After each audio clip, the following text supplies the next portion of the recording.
Vamos lá, pessoal. Mais uma semana, a gente falando para vocês aí numa videoaula, falando sobre divisão internacional do trabalho. Muito bem. A gente vai compreender isso melhor. Eu vou fazer uma perguntinha para vocês aqui. Vocês sabiam que 9 em cada 10 aparelhos eletrônicos são produzidos em apenas uma cidade na China? Pois é. Para a gente poder entender por que de tanta concentração, né, de produção na China, a gente começa a explicar melhor o que é a divisão internacional do trabalho. Né? A gente está vendo aí, ó, operários, né, produzindo artigos lá na China. Então, olha só, o que é a divisão internacional do trabalho? A divisão internacional do trabalho é compreendida como uma divisão produtiva aplicada em escala internacional, em escala internacional. Pois é, os países emergentes, né, que têm assim, um desenvolvimento mais desenvolvido um pouquinho, né, eles passaram por um processo de industrialização tardia, né, demoraram a entrar nesse processo de instalação de fábricas e tudo mais, abrir a economia para capital estrangeiro, né? De modo que as suas economias ainda são frágeis e assim suscetíveis a algumas crises, né? Isso possibilita que os países desenvolvidos, industrializados, consigam sugar, né, esses benefícios e incentivos, né, que acabam facilitando a instalação dessas indústrias, porque está levando capital, está levando dinheiro para esses países emergentes. Né? Esses incentivos podem ser isenção fiscal, né, pode ser a mão de obra mais barata, abundante, né, exploração de recursos naturais variados, entre outros fatores também que acabam influenciando. Uma vez eu escutei uma frase de um aluno, um aluno que me passou isso e eu achei, não vi isso em livro nenhum, eu achei aquela definição perfeita. Eu falei, nossa, eu não vou jamais esquecer essa frase. Países, né, de terceiro mundo, né, países subdesenvolvidos, acabam sendo celeiros de mão de obra, tá? Então, assim, a divisão internacional, a definição que esse aluno me deu foi ótima, foi excelente. Ele falou isso para mim, eu não vou esquecer. Eu falei, tá vendo só, existe uma troca entre professor e aluno. Então, assim, países emergentes ou países subdesenvolvidos, atrasados, acabam se tornando celeiros de mão de obra e produção de matéria-prima, o que é dentro desse conceito da DIT, que é a Divisão Internacional do Trabalho.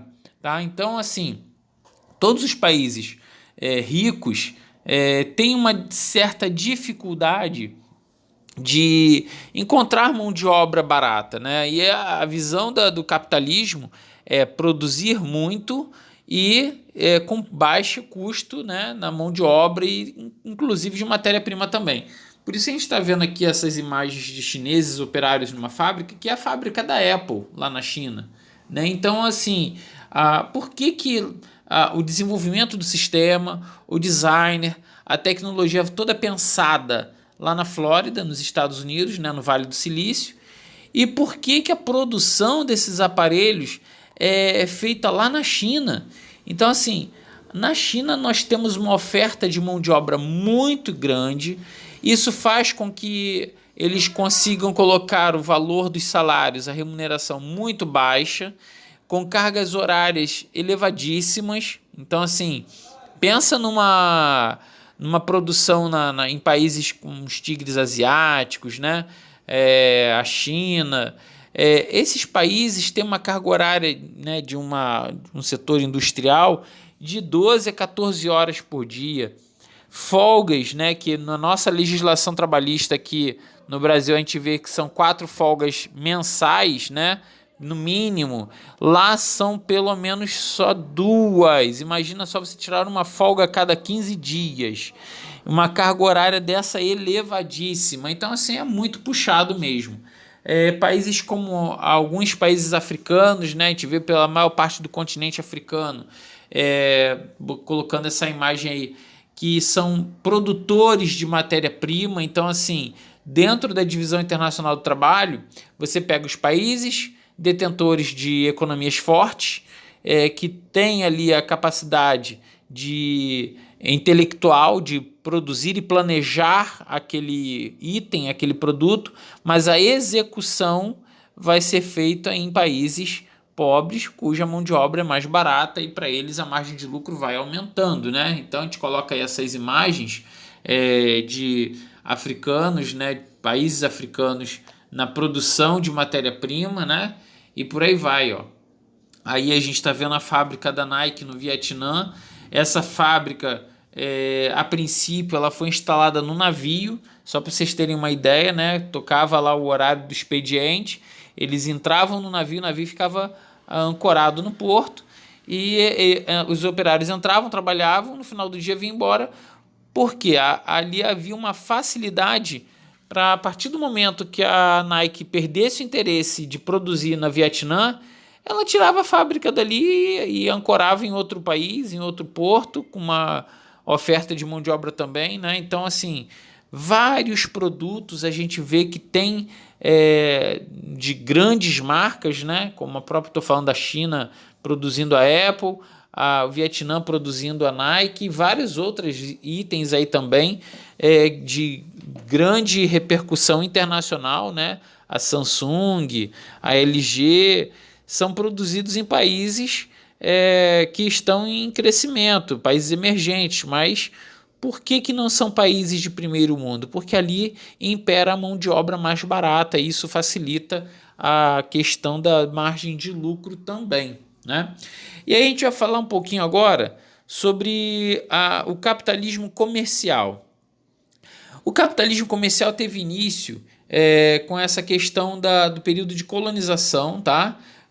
Quando se descobriram, né, entre aspas, os novos lugares, né, chamados aqui o nosso continente americano de novas terras ou novo mundo, né, a Oceania, novíssimo mundo.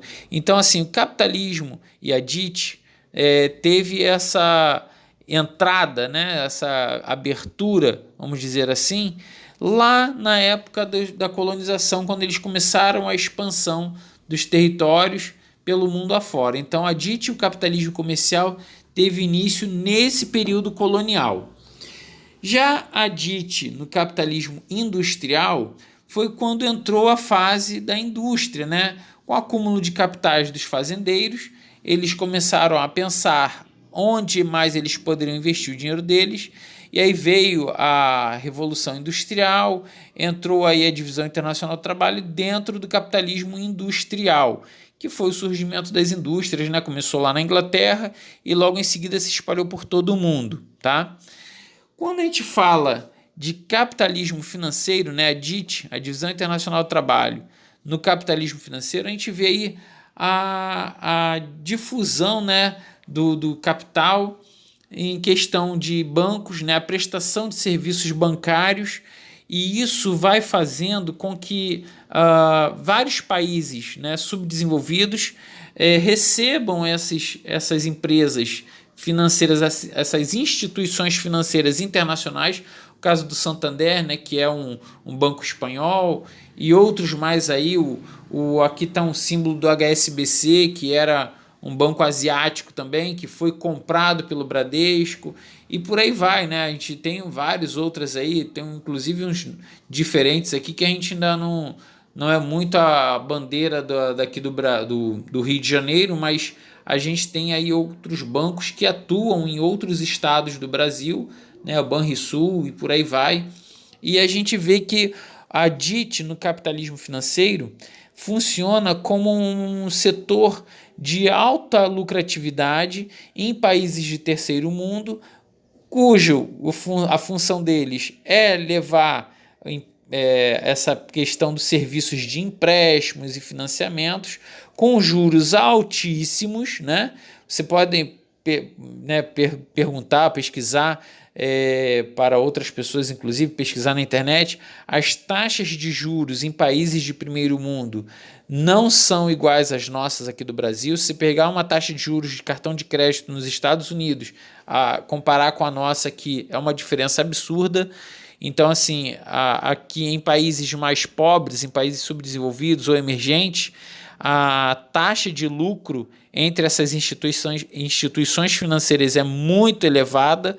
Então, a gente vê que assim, é muito mais lucrativo você colocar um banco num país emergente do que num país rico que já está lá estabilizado, todo mundo tem as suas reservas. Então, assim, é melhor trabalhar, vamos trocar em miúdos, é melhor trabalhar para pobre, que o lucro é muito melhor, né? Então, essa é a função da DIT no capitalismo financeiro. Muito bem, pessoal. Tendo assistido essa videoaula, vocês já estão prontos para fazer o exercício da página 122 e 123. Façam os exercícios, acompanhem aí as videoaulas, não percam aí, semanalmente a gente está colocando conteúdo novo, que semana que vem a gente fala mais um pouquinho aí. Nosso tema a ser abordado serão fontes de energia, e eu trago novidades para vocês semana que vem, ok? Bons estudos e até a próxima!